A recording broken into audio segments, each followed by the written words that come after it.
Well, welcome to question 103 of the Secunda Secundae. The topic for this lecture is Dulia, and I am Dr. Thibault.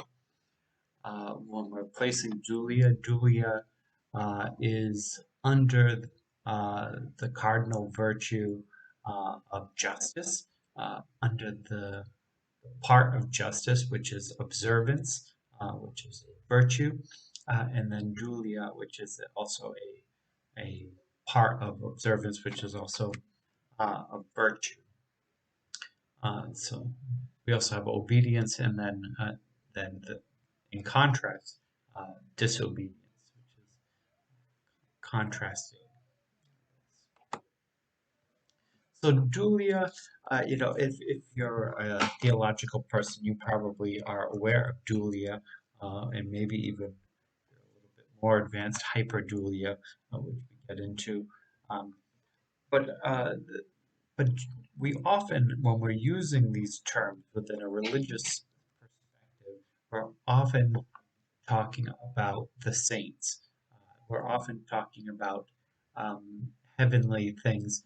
Where when we're looking at it here within the Summa, within this particular context, we're not really focusing specifically on the saints, particularly saints in heaven. And the angels, for example, because we're not under the category, we're not under the virtue of religion here, which is giving God God's due.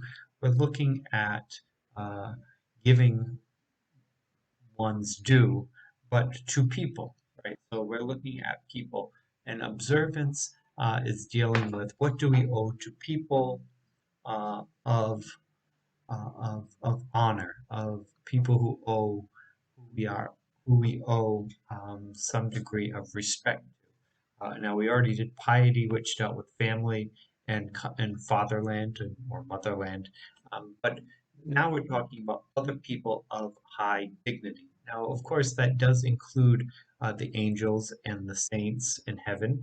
Includes living saints. You never know who they are, but once they die, it becomes apparent, right? But the saints among us, but also people of dignity in terms of religious superiors or bishops, people who may not be saints, right? And St. Thomas gets into this, but people who, because of their position, or because of virtue, or when we think about veterans, for example, we might look at the courage that they showed in order to defend their country. When they come back, we honor these people with some type of honor, right? We honor them with medals, we honor them with titles. They have a dulia, right? There is a honor due to them. Now, are they saints? Well, there are plenty military men who are courageous and not necessarily saints. They don't always go hand in hand, and oftentimes they might not. But it doesn't take away from the dulia, which is owed to them because of their courage in military battle, for example, or political leaders who might be great at governing, but they might not be particularly good at other things. How many politicians might be wonderful politicians and a lot of good for the common good, but maybe terrible in terms of their own chastity, for example, or their own liberality, whatever it might be. They might be lacking in one way, but strong in others. But they still are owed some level of dulia. So it's important not to think that dulia is limited to canonized saints and angels, right? Dulia in this regard is talking about it in a broader sense, which would also include them, but it's not limited to them. So St. Thomas, when he talks about dulia, he's using the term to denote honor, which is witnessing to a person's excellence. His very first article is asking, does it take corporeal acts in order to show dulia? And St. Thomas points out that when we give honor to God, there can just simply be an internal movement of the heart, since God searches hearts, right? And God knows what our conscience is. God knows our inner hearts. Therefore, you don't need to necessarily give sacrifices or oblations or light a candle or wear a cross around your neck. God knows what's in your heart. There's plenty of people who do those things who do not have God in their heart. So the most important thing is the internal, and God is aware of the internal. Now, in terms of giving honor to uh, creatures, anybody other than God, um, they cannot search hearts. They cannot. They do not know the conscience of men. Um, Therefore, it must be done with outward signs. So, if you are witnessing to the person's, uh, you're witnessing to that person, giving them honor and respect. It has to be overt in some way. It has to have an external element of it. So it could be by words, it could be speaking wonderfully of the person or writing wonderfully of the person. It could be by bowing, right? If you were to meet royalty, you might bow to the queen, saluting, right? And that would be typical in military, right? Honor people who are higher ranking than you in the military by saluting. Or offering gifts of some kind, or erecting statues. We usually don't do that until the person's died because we never quite know how they're going to turn out in the end. But after a person's died, whether it's a religious statue or a secular statue, statues are put up, or monuments are put up to honor people with respect because of some level of excellence that they held in one regard or another. Person might not be excellent in all ways, but excellent in some way. Right? That is a highly debated topic right now, isn't it? When you're talking about statues, right? Somebody like Thomas Jefferson or George Washington owning slaves, they were not necessarily excellent in all ways, but they might have been excellent in certain political principles that they held. So, so you can be excellent in some ways and honored, but you're not excellent in all ways. Um, but this is done through corporeal acts, right? Some external. Now, who is Dulia owed to? Right? So this is Article 2. So honor is nothing but an acknowledgement of a person's excelling goodness. Right? That's what honor is. So we honor somebody because of the goodness that is within them. We don't honor somebody just simply because they are the strongest, or they are the richest. Right? There really should be some element of goodness, right? Something internal that they have, some virtue that they have, which is good, which is what we are acknowledging within that Dulia. Um, The person honored has no need to be more excellent than those who honor him. So, well, this is an interesting point. So, you know, uh, you don't have to be higher than the person to honor the person. You don't have to be below the person to honor the person. If the person is worthy of honor, that's enough. Um, ever are around religious communities or around priests or nuns, the more traditional ones anyway. Sister Mary Elizabeth says to Sister Mary Cecilia, "How are you doing today, sister?" Or a priest says, Father John says, "Well, have you seen Father Tom lately?" Right? They are equals in their honor, within their status, but they are still using titles of honor to refer to them. It's not just that a priest refers to his bishop as bishop or your excellency, but you don't have to be below the person in order to recognize it. A bishop talking to another bishop might say your excellency, something like that. Or a bishop who's talking to a priest might call him father, right? Even though he's below him. Because it doesn't matter if you're above the person or below the person. That's not really what matters. It's, is the person owed honor because of some excellence? Uh, then that's enough.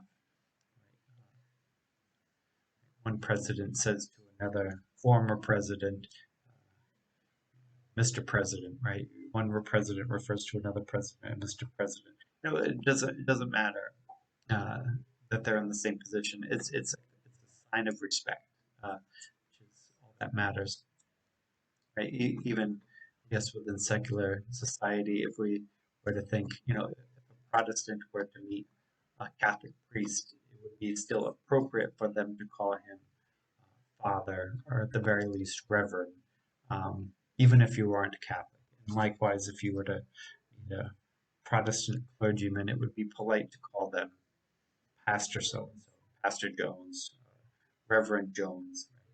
It doesn't matter that they're not your pastor or your reverend. It's just a respect for who they are. Now, if you, depending on how conservative you are, that might be offensive, but it's just uh, you never you never really can go wrong by treating people with too much respect. You might win over more souls with showing respect than a disdain for a person. So even in the case of a wicked superior, you still honor them, right? Well, how can you honor a wicked superior? Um, it's not for their own. You're not honoring them for their own virtue, but for the dignity of their role in office, right? And because of the community over which he or she presides. Right? So, if one is the superior of the Franciscan order, OFMs, um, if that particular person has their own struggles, maybe the person's an alcoholic and they're dealing with that, and uh, you still show respect to the person, one as a person, uh, and two, because they're the superior, the OFMs, and they have a certain role of fatherhood put there by God for the Franciscan order, and because the person who represents the OFMs, by honoring that person, you are honoring all OFMs and honoring all OFMs, past and future as well. So, again, it probably does not hurt to show uh, respect, right? To show honor. You're seldom going to regret that.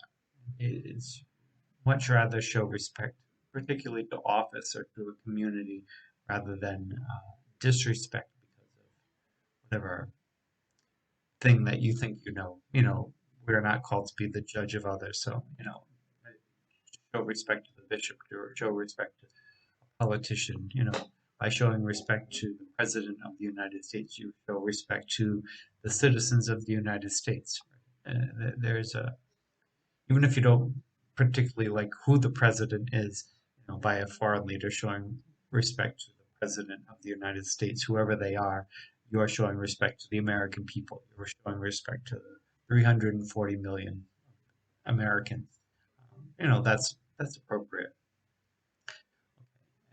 The degree of homage. Now, this is the part that uh, it's now in Article 3, but it's almost to the end, but it's almost the most important. I was tempted to put it at the beginning, except it's specifically to Article 3.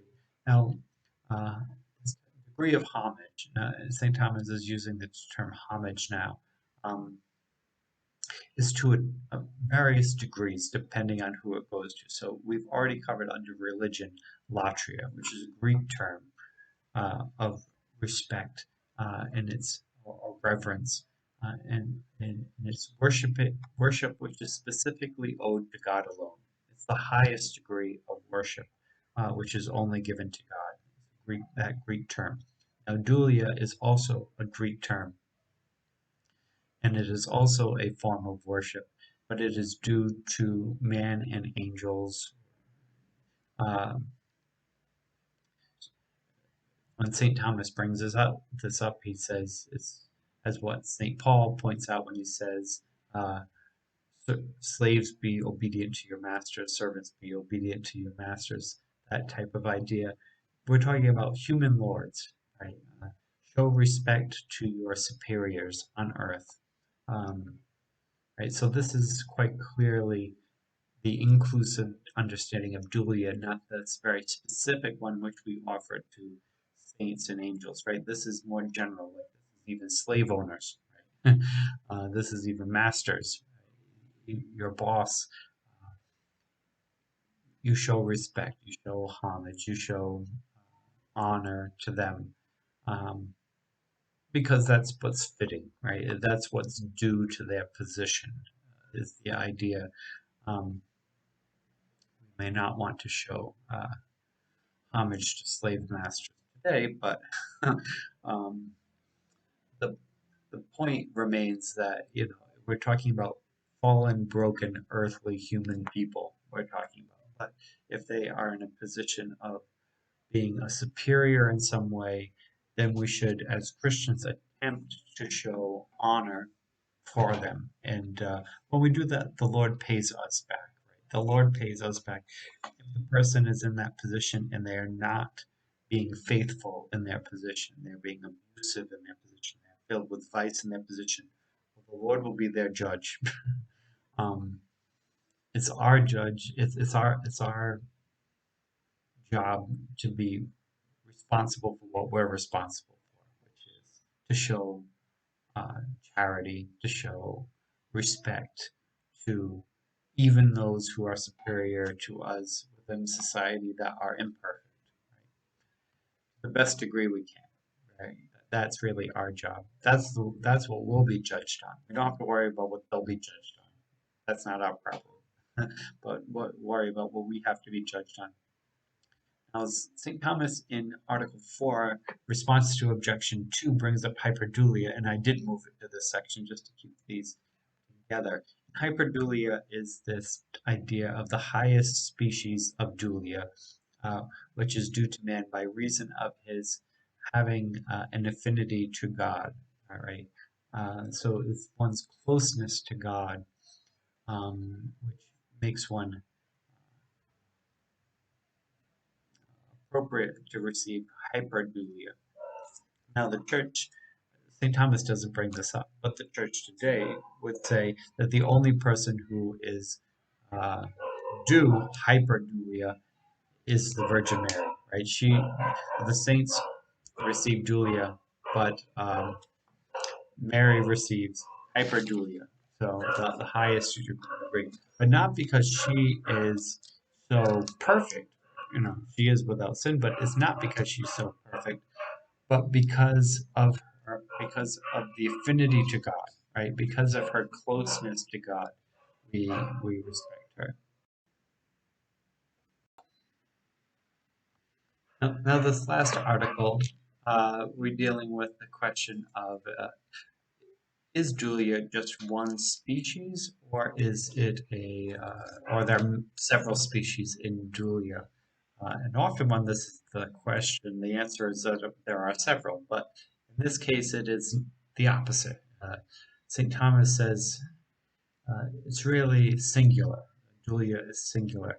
Now, there is a wide sense of Dulia, which is reverence paid to anyone on account of any kind of excellence, right? There's just a very general sense of excellence, goodness due to virtuous people. Um, Now, Dulia also has a more specific form, which is uh, reverence towards one's Lord, right? I know this is using old-fashioned language, but you have to, we're using text from the Middle Ages, so you have to be flexible. Uh,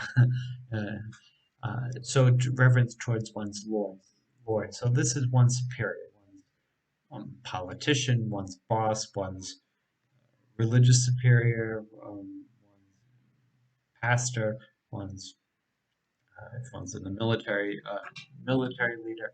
Uh, Now there are different relationships, right? It's different when you're dealing with your bishop compared to your sergeant in the army, which is different than your uh, senator, right? Different than your boss at the Home Depot, right? These are all different types of relationships. Therefore, you would say, well, maybe there are different species. But what St. Thomas is pointing out in this section is that reverence towards your superior is reverence towards your superior, right? What do you hope to do with this reverence? This is observance, right? And what do you do with observance? Um, uh, you try to pay them back from the good that they do, right? We're under the cardinal virtue of justice. Therefore, we're trying to deal with equality. So if somebody has done tremendous good for us, we should try to repay them in some way through service, through obedience, through repayment. Those were the three topics that were brought up under previous question, observance. Um, so we try to pay people back in a certain way. But whether they are your staff sergeant or your president or your boss, in some ways, service, obedience, and repayment is the same. So uh, perhaps St. Thomas could have answered it differently, but I think that it's perfectly good and simple of an answer, right? You try your best to support your leaders. I know this is a very unpopular idea presently. Uh, the idea presently is that if somebody is an authority, they're probably an abusive person, therefore we have to fight that authority. And it's this yin and yang a little bit, right? If we just blindly do everything every superior we have says, and we just go along with it, we will fall into some type of fascist state, that we need some level of rebellion to push back against some level, some authority, right? Some of that is good, but then if you are constantly in rebellion, then society never gets to move forward because we're always just fighting. Right? Pope Benedict who said this, although when I've looked for the quote again, I've never been able to find it. If anybody knows what it is, to find it, let me know. But it said his point was, if we are in a constant state of revolution, if a constant state of rebellion, we never move forward as a society. We just keep tearing down. Right? Rebellion, in some ways, is about tearing down, but we're never getting to enjoy the fruits of the rebuilding because before we even enjoy the fruits, we're tearing down the next thing. We don't want to live in a state of constant rebellion. And I believe it was Pope Benedict who said that, Benedict. So in conclusion, honor for creatures other than God is should be done in a corporeal form, since to honor somebody who in an invisible way it works for God, since God can see what dwells within the hearts of people. But when we're honoring other people, we have to do in some material way. Honor does not require high positions, right? If a person is due honor, whether you're below them or above them or equal to them, that really doesn't matter. Dulia is owed because of the excellence within that person, not because of status therein or position you have. Even kings, knight people below them, that's the king showing respect to people below him. Dulia is distinct from latria, quite obvious, somewhat confused of an issue sometimes with Protestants because they might see that we have a statue to Saint Joseph and people might light candles in front of Saint Joseph. They might pray in front of Saint Joseph. They say, look at people worshiping Saint Joseph. And the truth is, yes, we do worship Saint Joseph, but it depends on what you mean by worship. Uh, we offer Julia to Saint Joseph, which is honor because of the virtue and his relationship with God, right? The affinity he has with God. Um, we can we can honor him, but that is not latria, which is the highest worship, which is due to God alone. That there's no confusing the two. And Dulia is a single species in some regard. Um, Reverence and honor and respect, service is the same, regardless of who the superior is. Our response should be basically the same, which is how can we help, right? How can we pay back for what we have been given, right? It's a humble position, a servant position.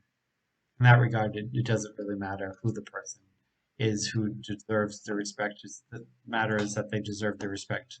Therefore, we're going to give our servant attitude, which is kind of a nice, simple, and refreshing way of looking at things. Okay, so next we will be moving into obedience, and I will see you then.